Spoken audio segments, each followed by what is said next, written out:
Assalamualaikum warahmatullahi wabarakatuh. Apa kabar semuanya? Semoga kita semua dalam keadaan sehat walafiat dan tanpa ada suatu halangan apapun. Amin. Nah, pada video kali ini saya akan menjelaskan tentang pameran program pembelajaran yang merupakan salah satu tugas UAS dari mata kuliah pemahaman tentang peserta didik dan pembelajarannya. Namun, sebelum kita lanjut kepada pembahasannya, izinkan saya memperkenalkan diri terlebih dahulu. Perkenalkan, nama saya Nining Maida SPD dengan NIM 229104887. Saya merupakan mahasiswa pendidikan profesi guru prajabatan di Institut Keguruan dan Ilmu Pendidikan Siliwangi. Adapun pameran program pembelajaran ini merupakan salah satu tugas terakhir di topik 6 pada mata kuliah pemahaman tentang peserta didik dan pembelajarannya. Di IKIP Siliwangi sendiri, mata kuliah ini diampu oleh dosen pengampu Bapak Galih Dani Septian, RMPD. Pada video kali ini, hal-hal yang akan dibahas ini ada 4 poin. Untuk poin pertama, pembelajaran yang dilaksanakan. Hal ini menyangkut perangkat pembelajaran yang telah saya buat. Di antaranya RPP, bahan ajar, media pembelajaran, LKPD, dan penilaian. Kemudian di poin kedua akan membahas mengenai hasil pembelajaran. Ini menyangkut 3 aspek, yakni ada aspek kognitif, aspek afektif, dan aspek psikomotor. Lalu di poin ketiga akan membahas mengenai refleksi.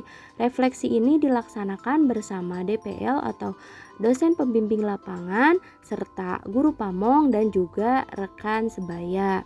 Dan di poin terakhir akan membahas mengenai rencana tindak lanjut yang akan dilaksanakan oleh saya sebagai bahan evaluasian dari hasil refleksi dan lainnya agar pembelajaran bisa lebih maksimal.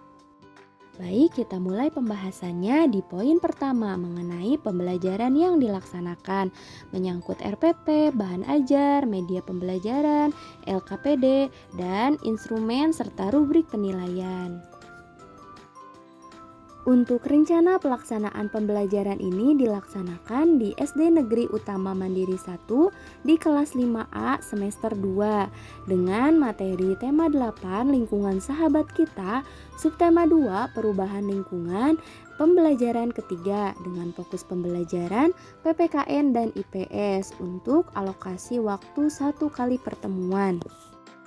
Adapun untuk kompetensi dasar yang diambil dari mata pelajaran PPKN ini 3.3 dan 4.3 untuk indikator pencapaian kompetensinya yakni mengidentifikasi atau termasuk C4 dan mendiskusikan A2 tentang keunikan adat istiadat dalam keragaman sosial budaya masyarakat. Dan untuk kompetensi dasar mata pelajaran IPS ini mengambil 3.3 dan 4.3. Untuk indikator pencapaian kompetensinya yakni mengidentifikasi jenis-jenis usaha yang dikelola sendiri dan mengidentifikasi keragaman jenis-jenis usaha di lingkungan sekitar serta mempresentasikan hasil pengamatan tentang keragaman jenis-jenis usaha di lingkungan sekitar. Untuk tujuan pembelajaran pada mata pelajaran PPKN ada 2. Yang pertama, peserta didik dapat mengidentifikasi keunikan adat istiadat dalam keragaman sosial budaya masyarakat dengan tepat dan tertib.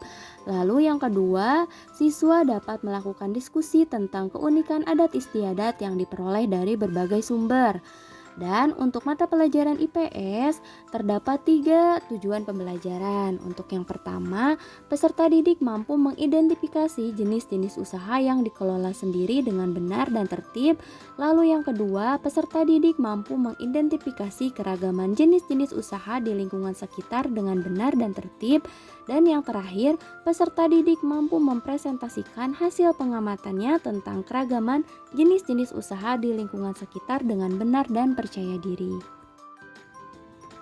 Adapun untuk materi pembelajaran PPKN mengenai keunikan adat istiadat dalam keberagaman sosial budaya masyarakat yang akan membahas mengenai keunikan Desa Pengelipuran Bali dan keunikan Kampung Naga Tasikmalaya, serta sikap yang harus ditunjukkan dari perbedaan budaya dan adat istiadat. Lalu untuk mata pelajaran IPS membahas mengenai keragaman jenis-jenis usaha yang dikelola sendiri atau perorangan. Terdapat 4 jenis usaha yang dikelola sendiri atau perorangan, yakni usaha pertanian, usaha perdagangan, usaha jasa, dan usaha industri kecil.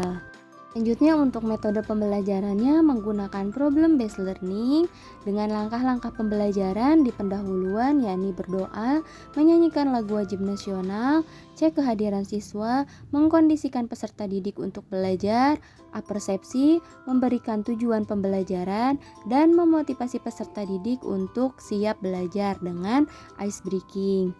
Untuk kegiatan intinya terdapat 5 fase. Fase pertama, orientasi peserta didik pada masalah, yakni menonton video dan pemberian masalah. Untuk fase kedua, mengorganisasikan peserta didik untuk belajar dengan pembagian kelompok dan penjelasan guru mengenai materi tersebut. Di fase ketiga, membimbing penyelidikan individu maupun kelompok, dan peserta didik melakukan pengerjaan LKPD. Di fase keempat, mengembangkan dan menyajikan hasil karya, kelompok mempresentasikan hasil LKPD. Di fase terakhir, memberikan tanggapan dari seluruh siswa sebagai fase 5 untuk menganalisis dan mengevaluasi proses pemecahan masalah. Dan di kegiatan penutup terdapat refleksi, memberikan tes evaluasi dan menyanyikan lagu daerah serta operasi semut serta berdoa, dan juga informasi untuk mata pelajaran selanjutnya. Selanjutnya berikut adalah bahan ajar yang digunakan untuk pembelajaran pada mata pelajaran PPKN dan IPS. Dan berikut adalah media pembelajaran yang digunakan saat pembelajaran di kelas. Berikut ini adalah lembar kerja peserta didik yang akan dikerjakan oleh masing-masing kelompok. Terdapat 4 lembar yang harus dikerjakan oleh peserta didik. Untuk lembar pertama, yakni tentang identitasnya untuk nomor kelompok, anggota kelompok, dan kelas. Lalu di slide kedua, yakni tentang tujuan pembelajarannya, kemudian ada petunjuk mengerjakan LKPD-nya, lalu dijelaskan juga penjelasan mengenai orientasi masalahnya, dan ada beberapa isian yang harus didiskusikan kepada siswa, dan juga dikaitkan dengan peserta didik harus mengamati jenis-jenis usaha yang ada di sekitar SD Negeri Utama Mandiri 1 sebagai salah satu jenis usaha yang dikelola perorangan. Lalu peserta didik dan masing-masing kelompok harus mengisi hasil pengamatan tersebut ke dalam LKPD, tabel jenis usaha, macam usaha, dan jumlahnya. Selanjutnya penilaian. Untuk penilaian kognitif, teknik penilaiannya menggunakan tes tertulis dengan bentuk instrumen soal isian, dan untuk penilaian keterampilannya menggunakan teknik diskusi dan unjuk hasil serta bentuk instrumennya rubrik penilaian. Dan untuk penilaian sikapnya ini tidak non-tes, dan bentuk penilaiannya jurnal observasi penilaian diri dan teman. Untuk hasil pembelajarannya yang telah dilaksanakan di SD Negeri Utama Mandiri 1 di kelas 5A dengan jumlah peserta didik 32 orang. Untuk penilaian kognitifnya terdapat beberapa hasil, diantaranya 75% peserta didik mendapatkan nilai 100, 19% peserta didik mendapatkan nilai 80, dan 6% peserta didik mendapatkan nilai di bawah 65. Untuk peserta didik yang mendapatkan nilai di bawah 65 ini akan dilaksanakan remedial karena di bawah KKM. Untuk peserta didik yang mendapatkan nilai 100 dan nilai 80 akan diberikan pengayaan. Selanjutnya untuk penilaian keterampilan, terdapat 2 siswa yang mendapatkan nilai 100 dengan predikat sangat baik karena berdasarkan kriteria keaktifan dalam mengemukakan pendapat serta keterampilan berbicaranya dalam berdiskusi. Kemudian ada 25 siswa mendapatkan nilai 87,5 dengan predikat sangat baik. Dilihat juga dari kriterianya dalam keaktifan, mengemukakan pendapat serta keterampilannya berbicara saat berdiskusi. berdiskusi. Dan terdapat 5 siswa yang mendapatkan nilai 75 predikat baik. Dilihat juga dari kriterianya dalam keaktifan, berpendapat, dan berdiskusi. Untuk penilaian sikap, dilihat dari observasi yang telah dilaksanakan. Semua siswa melaksanakan semua instruksi guru dan tertib dalam pembelajaran. Di antaranya, mengerjakan tugas dengan baik, mengumpulkan tugas, dan menerima resiko dari tindakan yang dilakukan. Dan juga sebagian besar siswa mampu mengerjakan tugas tepat waktu dan aktif dalam pembelajaran. Dan sebagian peserta didik berani mengemukakan pendapat dan berkontribusi aktif dalam kelompok. Hal tersebut dapat dilihat dari kepercayaan diri peserta didik dan kemandiriannya dengan mengerjakan soal dengan percaya diri, berani mengemukakan pendapat, aktif dalam pembelajaran, serta berkontribusi dalam kelompok. Dan setelah kegiatan pembelajaran berlangsung, dilaksanakanlah hasil refleksi bersama DPL, guru pamong, dan teman-teman sejawat. Kegiatan ini dilaksanakan yang setelah dilaksanakannya praktik pengajar dengan berdiskusi bersama terkait pembelajaran yang telah dilaksanakan. DPL dan guru pamong juga memberikan penilaian terhadap saya dari hasil penampilan saya mengajar. Saya mendapatkan masukan terkait persiapan alat dan media yang akan digunakan untuk lebih dipersiapkan lagi dari awal agar tidak memakan waktu saat pembelajaran.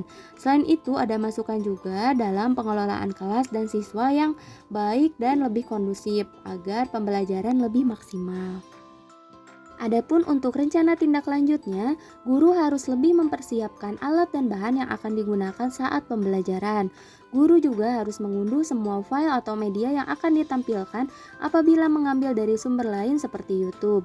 Guru harus meluruskan pemahaman siswa apabila masih ada siswa yang keliru dalam memahami materi secara bersama-sama. Selain itu, guru juga harus mempunyai beberapa plan yang dapat diterapkan saat pembelajaran dengan tetap menyesuaikan inti dari materi yang harus disampaikan. Dan berikut adalah beberapa dokumentasi saat kegiatan pembelajaran berlangsung. Dan berikut adalah salah satu cuplikan video ice breaking serta kondisi di kelas saat pembelajaran.